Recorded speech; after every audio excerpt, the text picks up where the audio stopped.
নমস্কাৰ বন্ধু-বান্ধৱীসকল, অসম আৰু ৰূপহী ইউটিউব চেনেলটিলৈ মই ইতিমধ্যে আপোনালোক সকলোকে স্বাগতম জনাইছোঁ। বহু ব্যস্ততাৰ মাজতো আজি আকৌ এটা নতুন ভিডিঅ'লৈ আপোনালোকৰ কাষ চাপিলোঁ।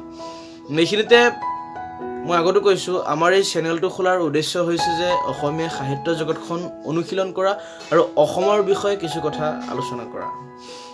আশা কৰোঁ অসমীয়া ভাষাপ্ৰেমী ৰাইজ আৰু অসমীয়া সাহিত্যপ্ৰেমী ৰাইজে এই চেনেলটো আগুৱাই নিয়াত বহুতখিনি সহায় কৰিব বুলি মই আশাবাদী। আজি আমি আগবঢ়াব লৈছোঁ শ্ৰী শ্ৰী মাধৱদেৱৰ সাহিত্যৰাজি সম্পৰ্কে। গতিকে আহক দেৰি নকৰি ভিডিঅ'টো আৰম্ভ কৰোঁ।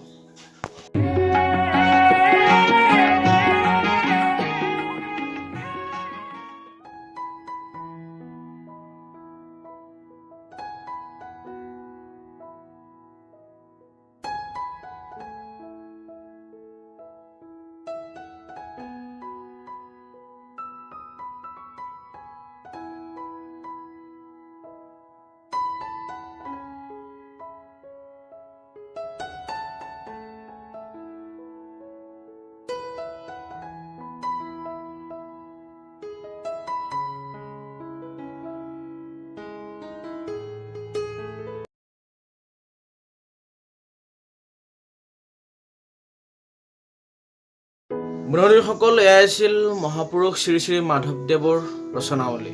আজিৰ ভিডিঅ'টোত কেৱল তেখেতৰ ৰচনাৱলীৰ বিষয়ে চমুকৈ আলোচনা কৰা হ'ল, কিন্তু পৰৱৰ্তী ভিডিঅ'ত তেখেতে যিবোৰ সৃষ্টি কৰিছিল সেইবোৰৰ বিষয়ে বিতংকৈ আলোচনা কৰা হ'ব।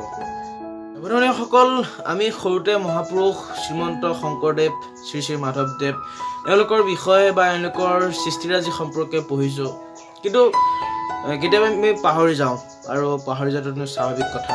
গতিকে আমি আমাৰ এই চেনেলটোৰ জৰিয়তে এইবোৰ কথা আকৌ এবাৰ পুনৰাবৃত্তি কৰাৰ প্ৰচেষ্টাৰে আমি চেনেলটো খুলিছোঁ, আৰু প্ৰতিজন সাহিত্যপ্ৰেমী ৰাইজ বা ভাষাপ্ৰেমী ৰাইজ অৰ্থাৎ অসমবাসী ৰাইজে আমাৰ এই চেনেলটো আঁকোৱালি ল'ব বুলি আমি যথেষ্ট আশাবাদী।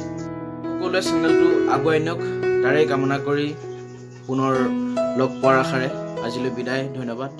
জয় অসম।